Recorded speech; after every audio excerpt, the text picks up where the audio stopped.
مسجد کے اندر ادا کریں، ساری رات مسجد میں گزاریں اور ساری رات 21ویں کی گزارنے کے بعد وہ فجر کے بعد اپنے خیموں میں داخل ہو جائیں۔ جن مساجد میں جبر کی وجہ سے، لاک ڈاؤن کی وجہ سے خیمے نہیں ہیں،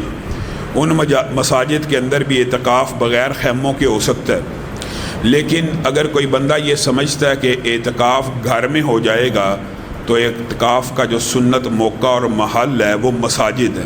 اور قرآن پاک کے اندر اعتکاف کے جتنے احکامات ہیں مسجدوں کے ساتھ خاص ہیں۔ جو عبادات جس موقع اور محل کی ہوتی ہے وہیں پہ ادا ہوتی ہے۔ اللہ کے فضل و کرم سے آپ نے یہ جو آخری عشرہ ہے، ہمارے جتنے بھی مہمان آئے وہ اللہ رب العزت کی اصل میں مہمان ہیں۔ ایک تو آپ نے ان کے لیے دلوں کو فراخ رکھنا ہے، ان کی خدمت میں اور ان کی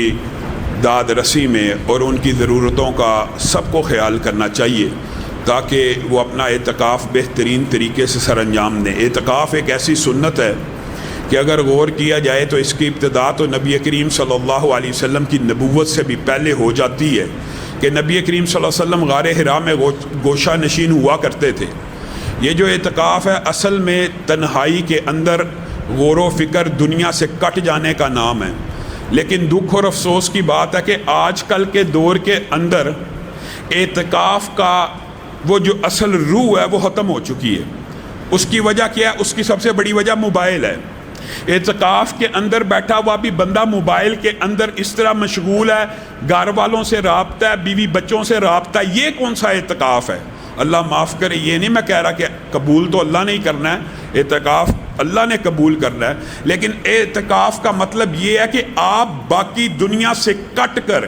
ایک خالق کے ساتھ۔ اسلام میں رہبانیت نہیں ہے، اسلام میں جنگلوں میں چلے جانا، صحراؤں میں چلے جانا، پہاڑوں میں چلے جانا، پوری دنیا کے ساتھ قطع تعلق کر کے ہمیشگی کے لیے رہبانیت کو اختیار کرنا، یہ اسلام کا مزاج نہیں ہے۔ لیکن اسلام میں غور و فکر کے لیے چند دنوں کو مخصوص کرنا، اور یہ دن رمضان سے بہتر کون سے ہو سکتے ہیں کہ 10 دن آپ صرف اللہ سے تعلق رکھیں، کسی گھر والے کے ساتھ کوئی تعلق نہ ہو، رابطہ نہ ہو۔ 10 دن بعد آپ کا تعلق اور رابطہ بحال ہو جانا ہے۔ آپ ان 10 دنوں کے اندر تو اپنے رب کو خوب منانے کی کوشش کیجئے۔ میرے بھائیوں، اوقات کا فرق ہے، گرمیوں میں لیلۃ القدر آئے، سردیوں میں آئے، آپ کو پتہ ہے راتوں کا دورانیہ فرق ہوتا ہے، لیکن بالعموم جو آج کل رات چل رہی ہے، اگر آپ اس کو 9 گھنٹے کی، 8 گھنٹے کی، 10 گھنٹے کی بھی مان لیں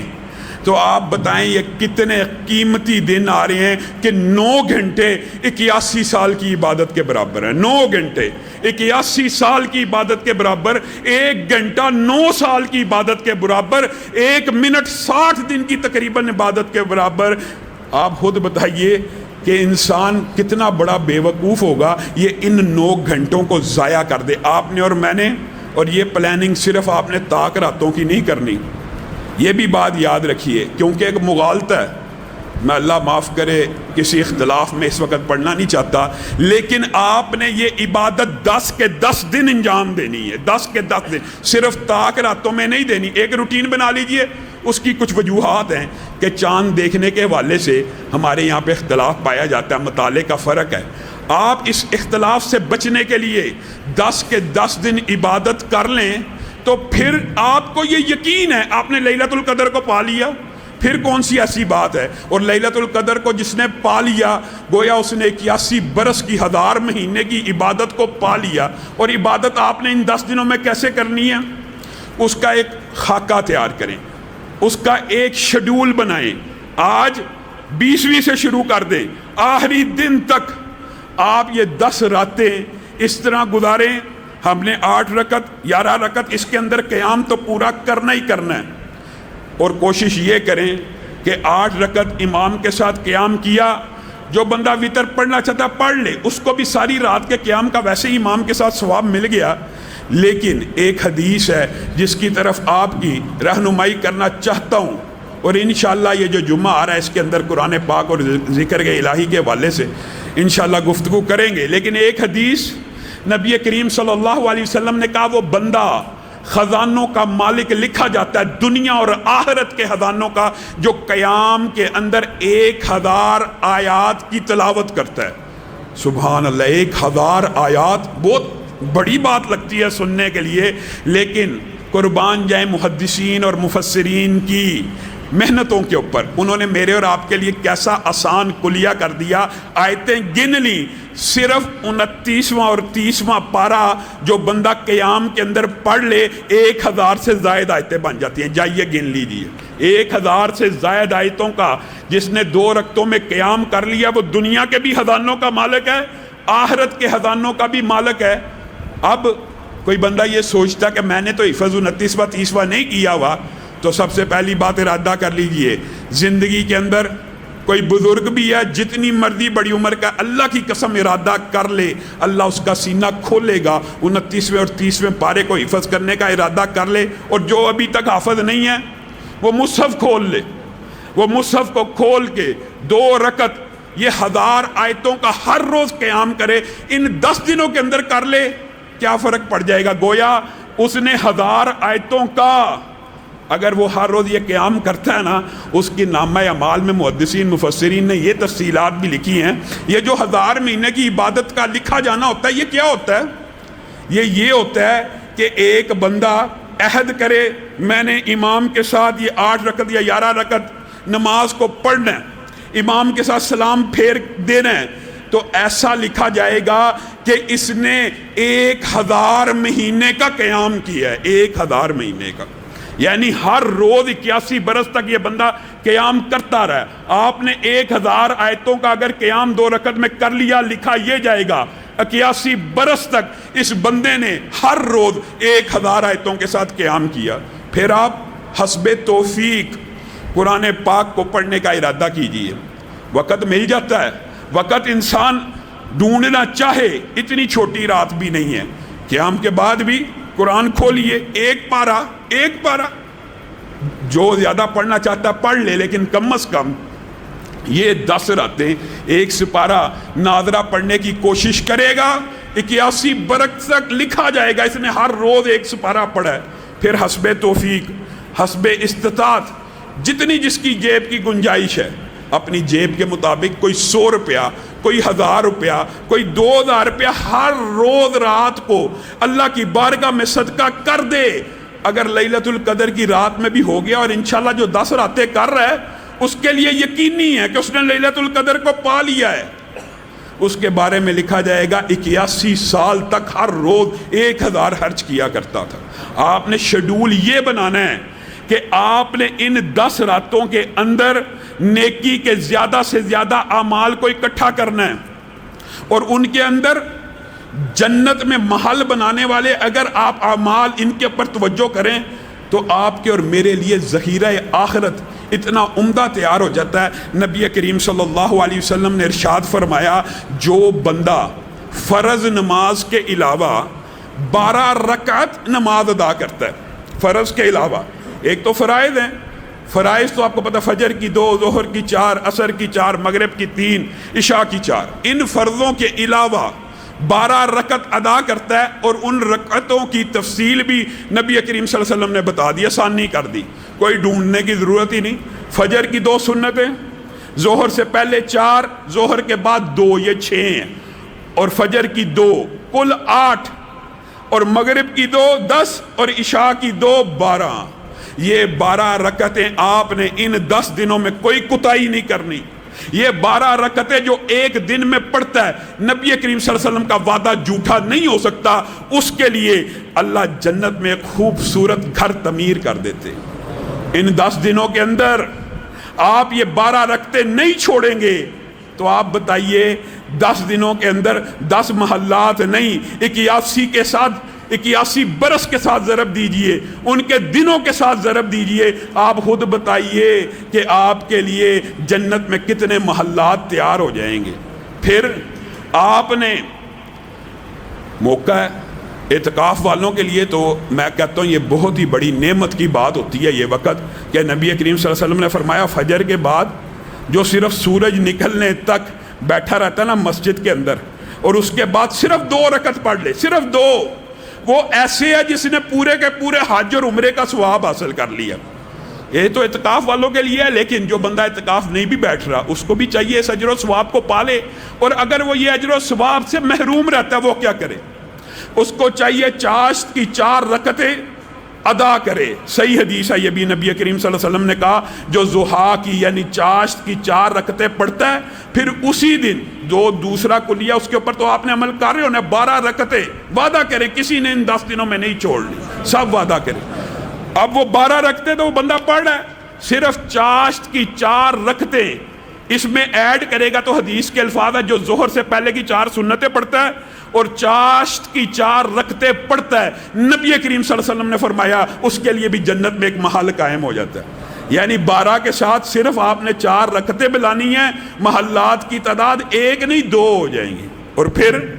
نبی کریم صلی اللہ علیہ وسلم نے فرمایا، اور یہ میرے بھائیوں بڑی عجیب بات ہے، اس کے اوپر لوگ اعتراض کرتے ہیں جو کسی مسلک کا اتنا بڑا اختلافی مسئلہ نہیں ہے، لوگ مذاق اڑانا شروع کر دیتے ہیں.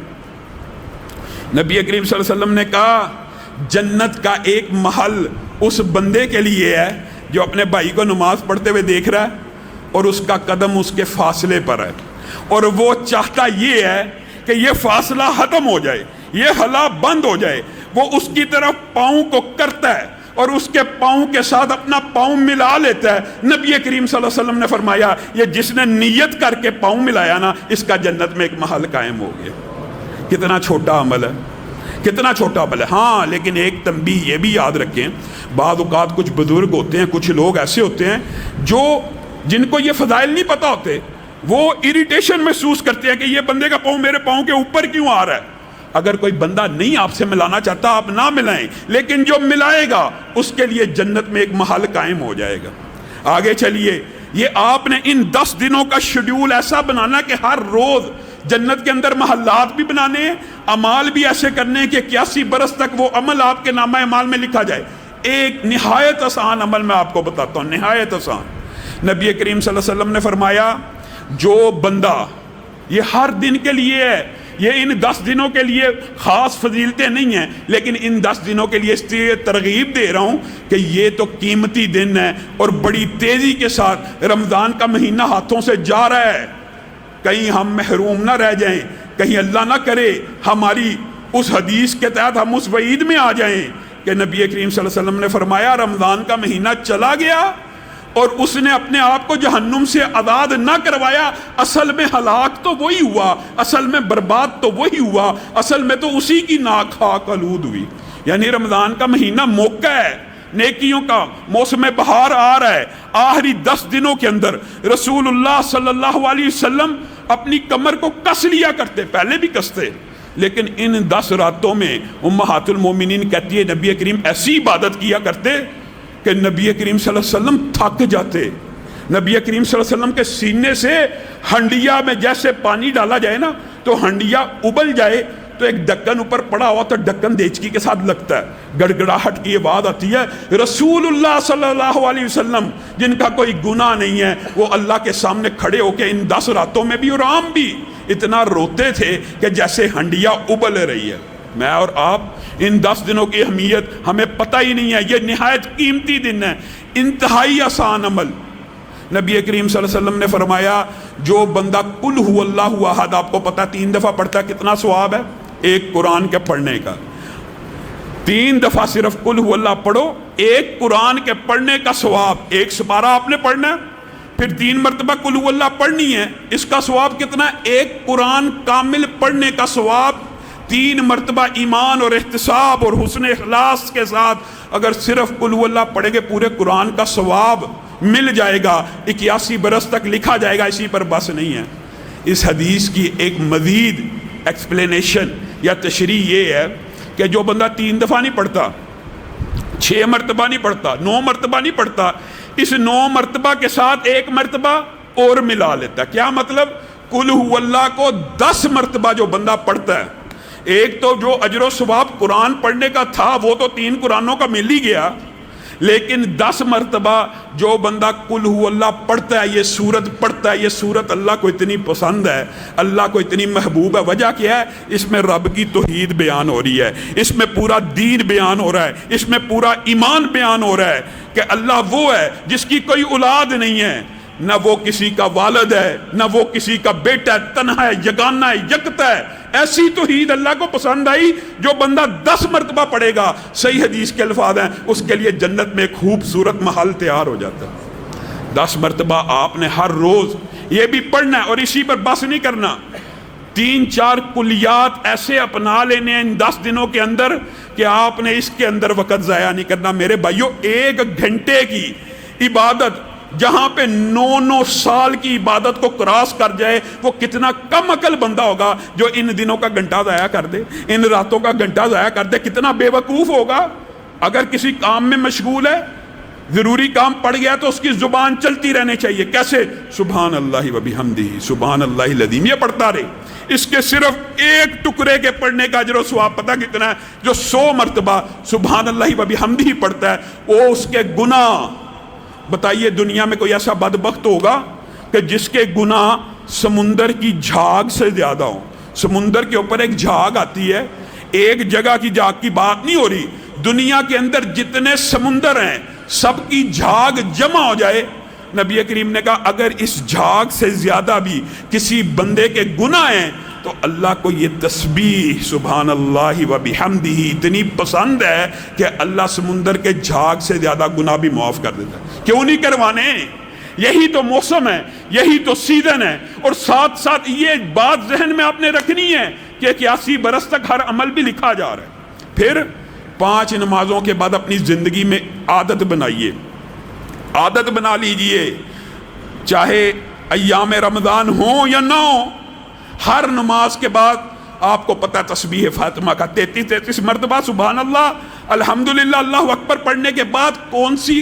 7 تسبیح ملانی ہے؟ لا الہ الا اللہ وحدہ لا شریک لہ لہ الملک ولہ الحمد وہو علی کل شیء قدیر۔ کسی کو نہیں یاد، آج ہی یاد کرے۔ قرآن موجود ہیں انشاءاللہ ان 10 دنوں میں، یہاں پہ تجوید کا کورس بھی ہوگا، فہم قرآن کا کورس بھی ہوگا، سوال و جواب کی نشست بھی ہوگی، علماء آپ کو دروس بھی دیں گے، آپ مستفید ہوں۔ جس کو نہیں یاد ہمارے قاریوں سے رابطہ کریں، ان سے یہ ایک کلمہ یاد کر لے۔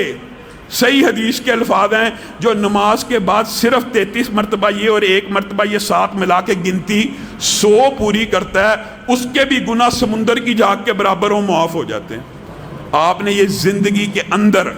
یہ کام کرتے رہنے، اور یہ کلمات بہت زیادہ انشاءاللہ جمعے اور اس کے بعد ان کا ذکر کریں گے، لیکن آپ نے سبحان اللہ والحمدللہ ولا الہ الا اللہ واللہ اکبر ولا حول ولا قوت الا باللہ، اس میں 5 وظیفے کٹھے ہیں جن کی الگ الگ فضیلتیں ہیں جو آپ کے سامنے بعد میں رکھیں گے۔ آپ نے 100 مرتبہ کم از کم ان 10 راتوں کے اندر یہ بھی پڑھنے ہیں، جتنے جی چاہے گناہ ہوں اللہ تعالیٰ آپ کے سارے گناہوں کو معاف کرے گا۔ آپ نے اپنی ایک تربیت کرنی ہے، اپنی ایک ٹریننگ کرنی ہے۔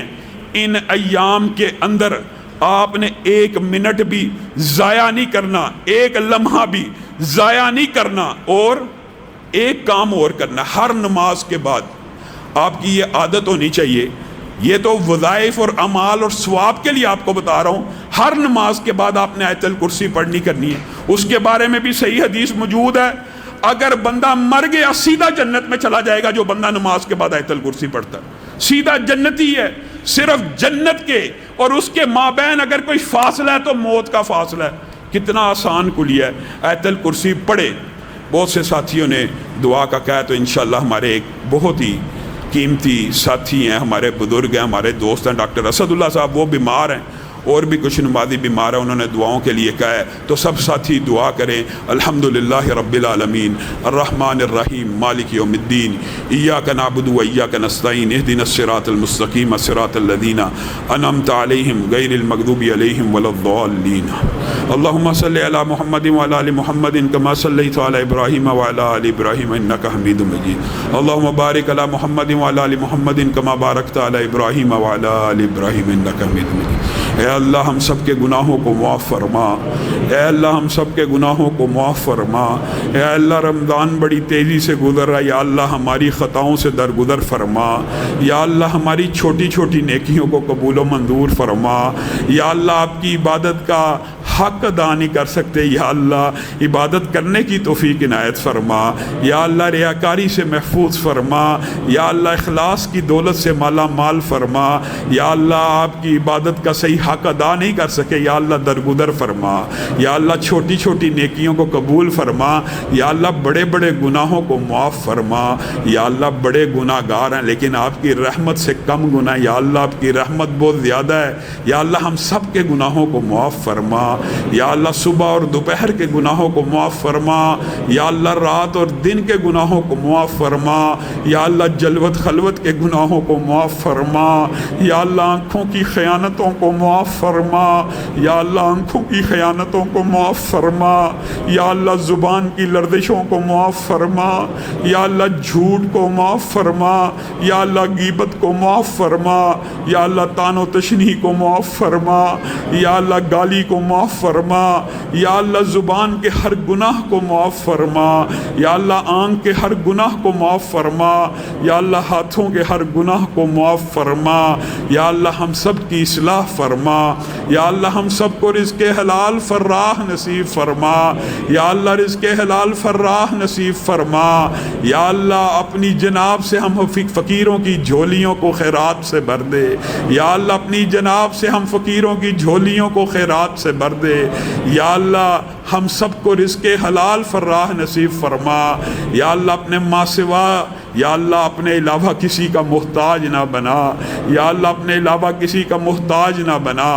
یا اللہ ہم سب سوالی ہیں تو تیرے در کے سوالی ہیں، یا اللہ تیرے دربار کے اندر آنے والے ہیں، یا اللہ کبھی کسی غیر کو سجدہ نہیں کیا، کسی کے سامنے ہاتھوں کو نہیں اٹھایا، یا اللہ آپ کو ہاتھوں کو خالی لٹاتے ہوئے حیا آتی ہے، یا اللہ یہ سینکڑوں ہاتھ آپ کی بارگاہ میں اٹھے ہیں، یا اللہ ان ہاتھوں کو خالی نہ لٹا، یا اللہ ان ہاتھوں کو خالی نہ لٹا، یا اللہ ان جھولیوں کو خالی نہ لٹا، یا اللہ ان بزرگوں کی عمر کی حیا فرما، یا اللہ ہم گناہ گاروں کی یا اللہ کہتے ہوئے بھی شرم آتی ہے، لیکن آپ خود کہتے ہیں یا اللہ آپ اٹھے ہوئے ہاتھوں کی حیا کرتے ہیں، یا اللہ ان اٹھے ہوئے ہاتھوں کی حیا فرما، یا اللہ ہماری جھولیوں کو خیرات سے بھر دے، یا اللہ رحمتوں سے بھر دے، یا اللہ رحمتوں سے بھر دے، یا اللہ ہمارے بزرگ بہت سے بیمار ہیں، یا اللہ ڈاکٹر صاحب بیمار ہیں، یا اللہ انہیں شفائے کاملہ عاجلہ نصیب فرما، یا اللہ ڈاکٹر صاحب کو شفائے کاملہ عاجلہ نصیب فرما، یا اللہ ہمارے بہت سے ساتھی بیمار ہیں، یا اللہ ہم سب بھی روحانی یا جسمانی طور پہ بیمار ہیں، یا اللہ ہم سب کو شفا یاب فرما، یا اللہ روحانی بیماریوں کو دور فرما، یا اللہ روحانی بیماریوں کو دور فرما، یا اللہ نفسیاتی بیماریوں کو دور فرما، یا اللہ ڈپریشنوں کو دور فرما، یا اللہ پریشانیوں کو دور فرما، یا اللہ ہم سب کے خوف کو دور فرما، یا اللہ وسوسوں کو دور فرما، یا اللہ بلڈ پریشر کو ختم فرما، یا اللہ جتنی مودی بیماریاں سب کو ختم فرما، یا اللہ ہمیں روحانی جسمانی طور پہ شفا یاب فرما، یا اللہ ہم میں سے کوئی بھی بیمار ہے تو یا اللہ آپ ہی شفا دینے والے ہیں، یا اللہ سب کو شفا یاب فرما، یا اللہ جو بیٹیاں رشتوں کی وجہ سے پریشان ہیں یا اللہ ان کو نیک صالح رشتے نصیب فرما، یا اللہ جو بیٹے رشتوں کی وجہ سے پریشان ہیں ان کو نیک صالح رشتے نصیب فرما، یا اللہ بہت سے ساتھی پچھلے رمضان میں یہاں بیٹھے تھے یا اللہ اسحاق صاحب کی قبر کے اوپر رحمتوں کا نزول فرما، یا اللہ اسحاق صاحب کی قبر پر رحمتوں کا نزول فرما، یا اللہ ان کی بیٹیوں کو جنت میں داخل فرما، یا اللہ ان کے بیٹے کو جنت میں داخل فرما، یا اللہ چچا کو جنت میں داخل فرما، یا اللہ خالو کو جنت میں داخل فرما، یا اللہ جو رشتہ دار دنیا سے جا چکے ہیں ان کو جنت الفردوس میں جگہ عنایت فرما، یا اللہ جو نمازی اس دنیا سے جا چکے ہیں یا اللہ ان کی قبروں کو کشادہ فرما، یا اللہ بابا شہید کی قبر کو جنت کا باغ بنا، یا اللہ والدہ مرحومہ کی قبر کو جنت کا باغ بنا، یا اللہ ہم میں سے جتنے والدین فوت ہو چکے ہیں یا اللہ ان کی قبروں کو کشادہ فرما، یا اللہ یہ بچے اپنے والدین کے لیے ہاتھ پھیلائے بیٹھے، یا اللہ ان کے اوپر رحم فرما، یا اللہ جیسے انہوں نے بچپن میں ہمارے اوپر رحم فرمایا تھا آپ ان پہ رحم فرمائیں، یا اللہ ان کی قبریں کشادہ فرما دے، یا اللہ ان کی قبریں منور فرما دے، یا اللہ ان کی قبروں کو آسان فرما دے، یا اللہ وہ قبر میں ہماری دعاؤں کے منتظر ہیں، یا اللہ ان تک ہماری دعاؤں کو پہنچا، یا اللہ ان کے لیے آسانیاں فرما، یا اللہ جو والدین دنیا سے جا چکے ہیں ان کو معاف فرما، یا اللہ جو توحید پہ فوت ہو گئے یا اللہ ان کو معاف فرما، یا اللہ ان کی توحید کی وجہ سے باقی گناہ معاف فرما، یا اللہ ان سے درگزر فرما، یا اللہ ہم سب کو اپنے والدین کا صدقہ جاریہ بنا، یا اللہ ہماری اولادوں کو ہمارا صدقہ جاریہ بنا، یا اللہ بیوی بچوں کو آنکھوں کی ٹھنڈک بنا،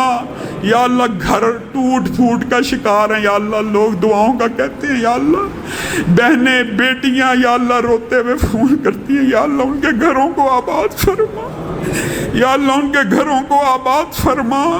یا اللہ جو بہنیں بیٹیاں اپنے گھروں میں پریشان ہیں ان کو آباد فرما، یا اللہ ساس بہو میں محبت پیدا فرما، یا اللہ ساس بہو میں محبت پیدا فرما، یا اللہ بیوی خاوند میں محبت پیدا فرما، یا اللہ وطن عزیز سے اس وبا کو دور فرما، یا اللہ وطن عزیز سے اس وبا کو دور فرما، یا اللہ رحمتوں کا نزول فرما، یا اللہ مسجدوں کے دروازوں کو کھول دے، یا اللہ بیت اللہ الحرام کے دروازوں کو مسلمانوں کے لیے کھول دے، یا اللہ مسجد النبوی کے دروازوں کو مسلمانوں کے لیے کھول دے، یا اللہ اپنے حبیب کی مسجد کے دروازے مسلمانوں پہ کھول دے، یا اللہ آسانیاں پیدا فرما، یا اللہ موت کے لمحات آسان فرما، یا اللہ موت کے وقت شیطان لعین کے شر سے محفوظ فرما، یا اللہ ہم سب کی قبروں کو کشادہ فرما، یا اللہ موت آسان فرما، یا اللہ موت آسان فرما، یا اللہ موت کے وقت لا الہ الا اللہ کا کلمہ نصیب فرما، یا اللہ اس مجلس کے اندر اگر کتابت تقدیر کے دن کوئی جہنمی بیٹھا ہے یا اللہ جس کو تو نے لکھ دیے، یا اللہ آپ رمضان میں جہنمیوں کو آزاد فرماتے ہیں، یا اللہ اگر کوئی جہنمی بیٹھا ہے یا اللہ آزاد فرما، یا اللہ کہنے والے یا سننے والوں میں سے اگر کوئی جہنمی بیٹھا ہے آزاد فرما، یا اللہ آزاد فرما، یا اللہ اس مجلس کو جنت میں بپا فرما، یا اللہ ہم سب کو جنت کا ساتھی بنا، یا اللہ ہم سب کو جنت میں اکٹھا فرما، یا اللہ ہم سب کو جنت کا ساتھی بنا،